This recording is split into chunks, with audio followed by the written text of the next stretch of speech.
computer. Got it. We just lost his screen. Oh, be right back. Share screen.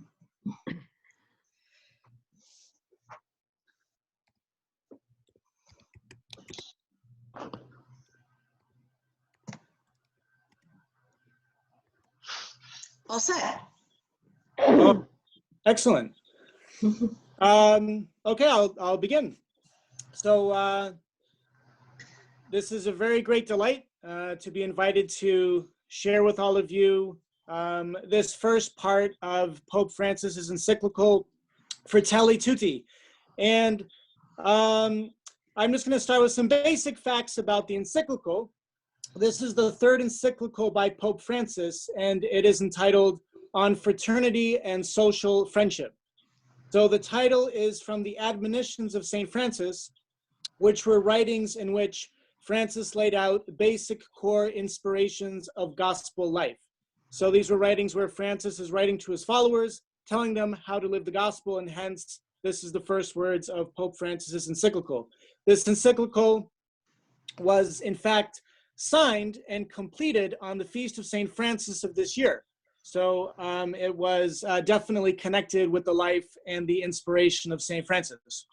So this encyclical was inspired, I'm sure you all remember, when Pope Francis met with the Muslim Grand Imam, Ahmed Al-Tayeb, in February of 2019, during which they signed the document on human fraternity, which was a basic declaration of human rights and community directed to all those of goodwill. So based on that meeting, Pope Francis began writing this encyclical, which took the basic facts of that document and expanded it into encyclical form. Next slide, please. Heather's in charge of my slides, so.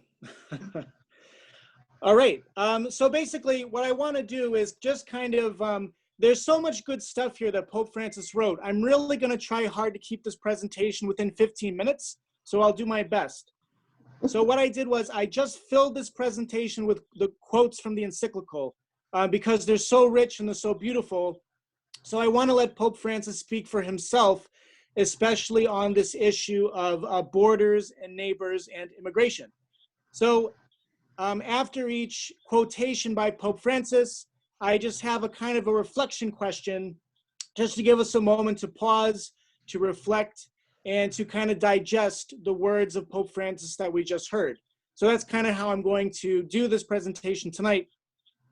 But I've broken this up into 4 parts, because this is how Pope Francis writes this encyclical. The encyclical Fratelli Tutti has 4 basic purposes, talking about the human situation, our situation in the world, and then how we can deal with it, and especially as Christians, how do we go about resolving or coming to grips with these situations. So there are 4 parts to this encyclical. Pope Francis, first of all, is observing the world situation, observing what's going on in the world, what are the conflicts, what are the problems, what's going on, what are the issues. Secondly, he diagnoses the problems. He says, okay, these are the problems that are arising to the surface. These are the wounds and the hurts that the world is experiencing at this time. The third thing is he gets to the real issues and says, all right, if this is what's going on and these are the problems, what are the issues we should focus on?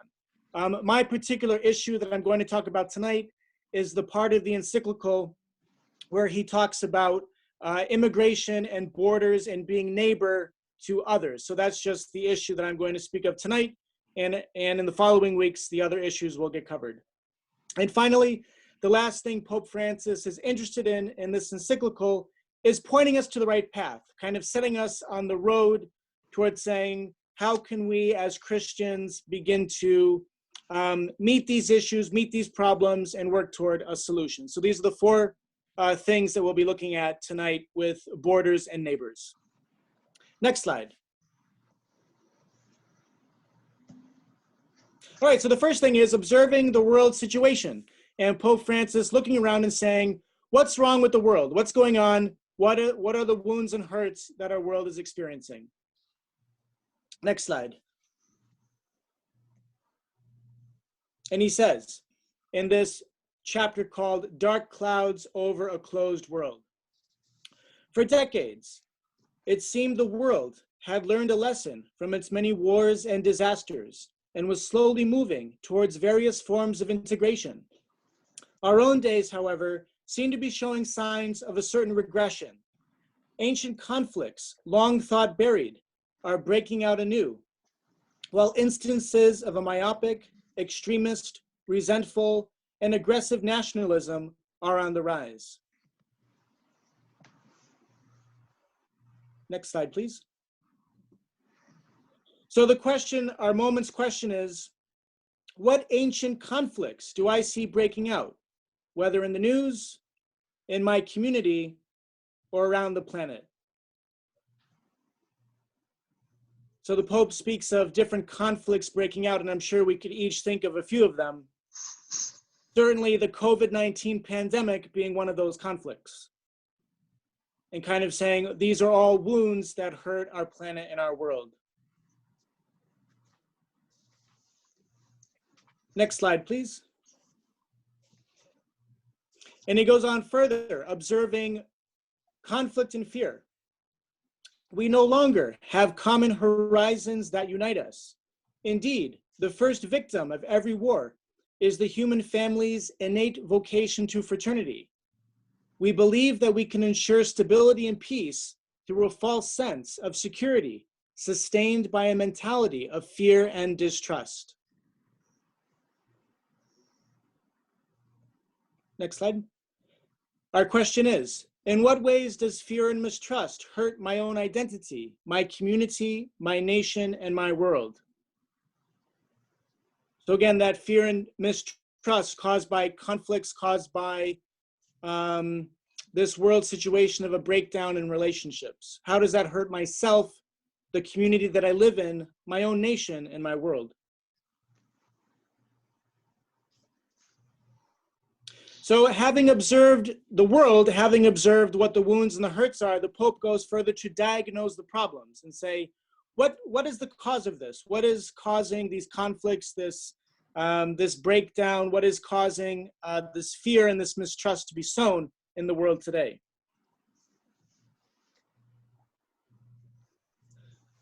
So one of the ways Pope Francis diagnoses the problems is he says we live, in his words, without a shared roadmap. We, and this is Pope Francis referring back to the Muslim Grand Imam, he says we do not ignore the positive advances made in the areas of science, technology, medicine, industry, and welfare. But there exists a moral deterioration that influences international action and a weakening of spiritual values and responsibility. The sense of belonging to a single human family is fading, and the dream of working together for justice and peace just seems an outdated utopia. Next slide. What religious and moral values do I see being discarded and forgotten in society? So this is the real kind of Pope Francis pinpointing the problem. He says, we are experiencing fear and conflict because there's this breakdown in religious and moral values, not just Christian ones, but religious and moral values throughout the world. So what religious values do I see being forgotten or discarded? Mm-hmm. So once Francis observes the problems, he diagnoses the issue, saying, all right, conflict and fear is being brought about by this breakdown in our shared horizons, in our shared values, and our shared religious experience. What are the real issues that come out of this? What are the areas in which this plays out? Of which there are many in the encyclical, but my particular one tonight is about borders and neighbors. So I'm just going to say what Pope Francis writes about the issue of borders, and especially about immigration. So Pope Francis has this to say about immigration. He says, migration, more than ever before, will play a pivotal role in the future of our world. At present, however, migration is affected by a loss of that sense of responsibility for our brothers and sisters on which every civil society is based. Each nation needs to find the right balance between its twofold moral responsibility to protect the rights of its citizens and to assure assistance and acceptance to migrants. An individual and a people are only fruitful and productive if they are able to develop a creative openness to others.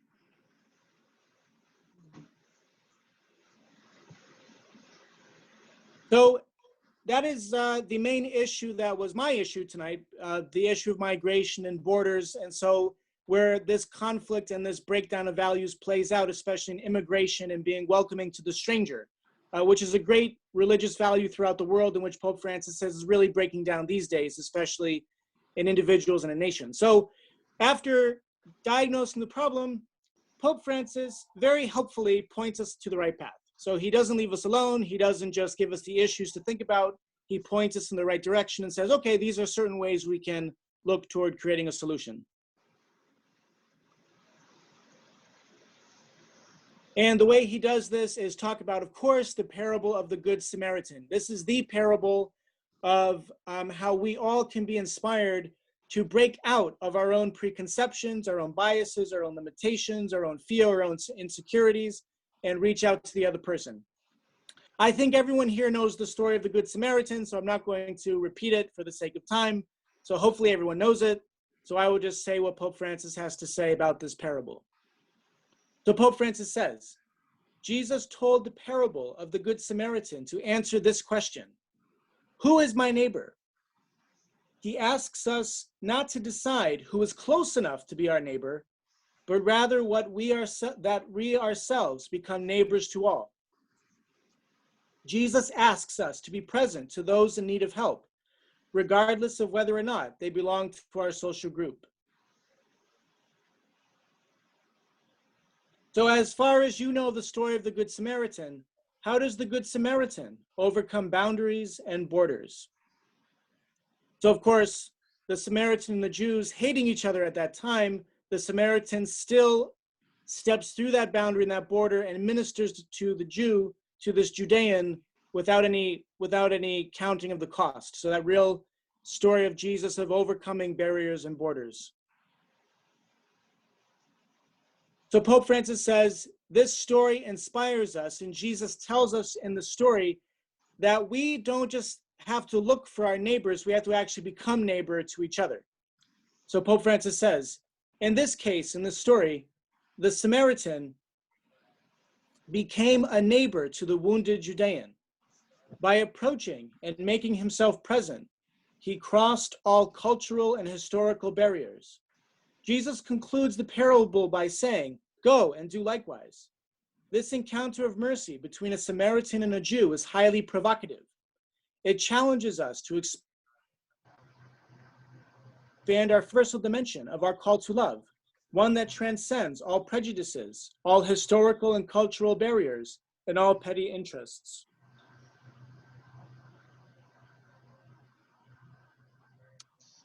And of course, this picture with Francis and the leper, and the question, how am I called to become a neighbor to those most in need?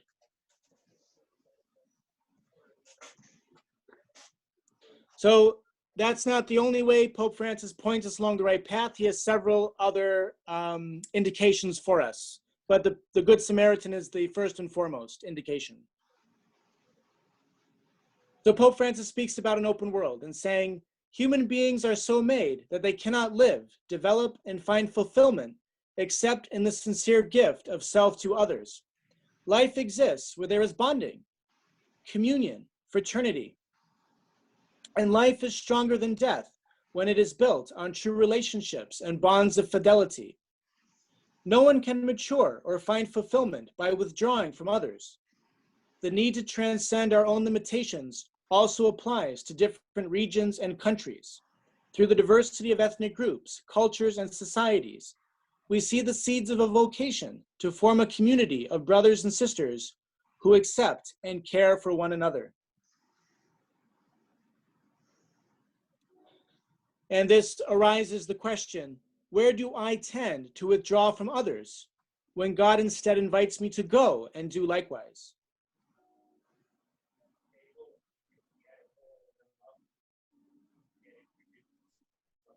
Next slide, please. So as Pope Francis speaks about the common good and this virtue and value of solidarity, he says, once the foundations of social life are corroded, what ensues are battles over conflicting interests.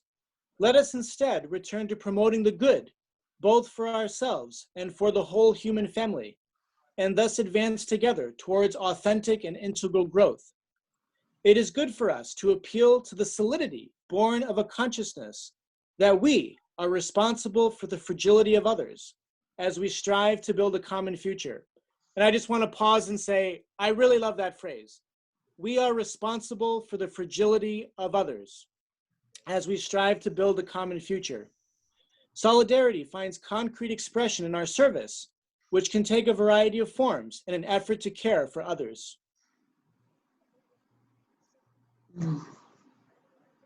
Next slide. So our question is, what acts of service do I or my community provide that promote the common good and solidarity? So whether it's yourself, your family, your parish, your religious community, your fraternities, how do we promote the common good and the solidarity that Pope Francis recommends?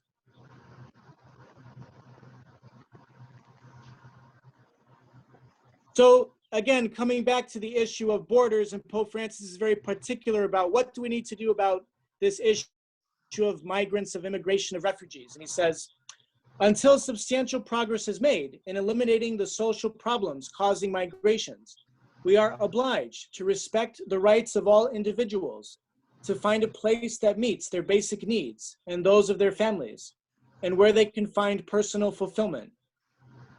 Our response to the arrival of migrating persons is the following 4 words: welcome, protect, promote, and integrate. Those 4 words are our answer to that question. Welcome, protect, promote, and integrate.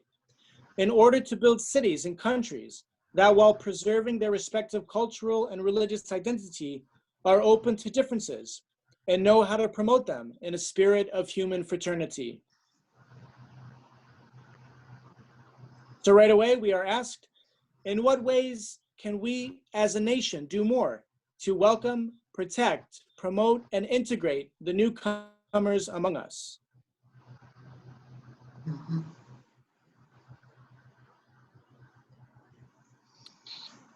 And in doing this, Pope Francis calls this a fruitful exchange. He says, for the communities and societies to which they come, migrants bring an opportunity for enrichment and the integral human development of all.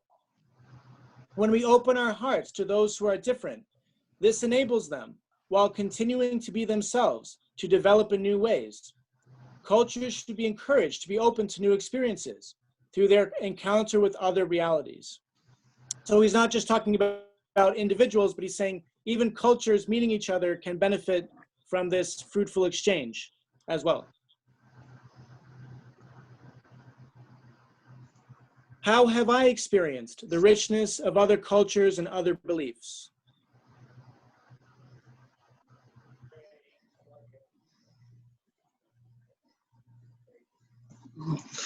It should be kept in mind that an innate tension exists between globalization and localization.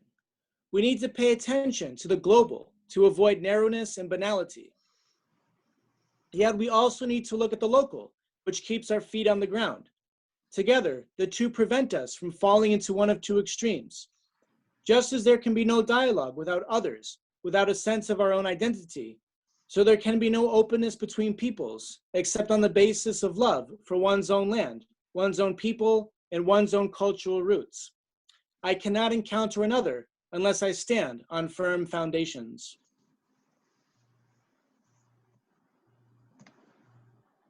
So Pope Francis giving to us this question: am I able to value my own individuality and culture while being open to the individuality and culture of others?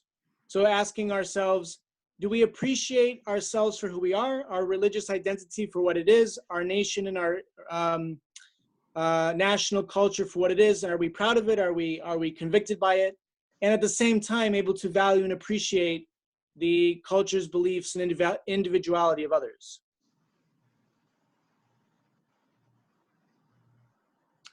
All right, and finally, Pope Francis says, okay, in this question of borders and immigration, there are very practical things that can be done. So it's not just all these very up in the air kind of notions. Pope Francis gives very, very practical advice for us on how to work and act toward these things. So he says, in the case of migrants, what are some practical considerations? What can we be working toward and fighting for and making sure is coming into reality? And he says these following things. These are just some of them that he mentioned. Increasing and simplifying the granting of visas. Opening humanitarian corridors for the most vulnerable of refugees. Providing suitable and dignified housing. Guaranteeing personal security and access to basic services. Equitable access to the justice system. Protecting minors and ensuring their regular access to education. And preparing local communities for the process of integration. And finally, he says we can promote our local neighborliness, not just thinking of neighborliness in big, broad terms, but saying, all right, we all live in a local community, a local family, a local society. How can we be neighborly to each other? And he says the way we can do this is through a process of education that promotes the value of love for one's neighbor, which is the first indispensable step toward attaining a healthy universal integration. So basically there, Pope Francis saying, really educating and promoting the sense of local neighborliness, making sure that what we imagine and dream on the big scale, we're actually living out on a very local level with the neighbors that are around us.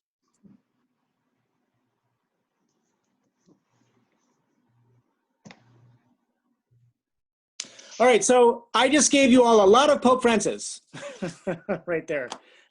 So like I said, it's a beautiful encyclical. There's so much thought and depth and richness to it. And I really wanted Pope Francis's words to come to the forefront. So I know that was a lot, and I kind of, gave it a lot for the sake of time. But hopefully those questions that I interspersed throughout the whole thing kind of have made you all think of some thoughts and reflections of your own. So that's sort of it for my presentation on Borders and Neighbors as Pope Francis presents it in the encyclical. So to open our discussion, I welcome anyone to share whatever it is they got from the presentation, but also in particular focusing on these 4 questions. So these are the 4 questions, and then I will stop talking and stop giving you so much Pope Francis, but these questions that that really, I think, are a key for us for this question of borders and neighbors in this encyclical. So the 4 questions are, where do I experience the conflicts that the Pope writes about? How does the breakdown of religious and moral value hurt our societies and communities? So again, those 2 questions talking about the problem.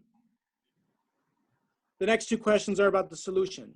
How does our Christian faith inspire us to go beyond what is safe and comfortable, pushing us to be neighbor, pushing us even to go beyond the normal safe borders that we tend to keep up? And finally, what projects or initiatives, again, very practical, do I know about that address the need for neighborliness and openness? So those 4 questions, the first 2 talking about conflicts and issues and problems, the last 2 talking about our Christian faith that supplies with answers, projects and initiatives that help us live out what Pope Francis is asking us to live out in the real world. That's my presentation, so I will now turn it back over to Heather. Thank you, Father Joe. Okay, and I just turned the recording off. Does anybody have any questions or comments? We'll just give it a start. And if you are afraid to speak up or don't want to speak up, you can always message Father Joe or I.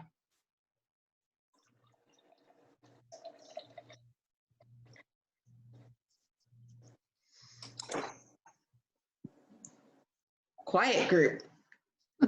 It's recording, sorry.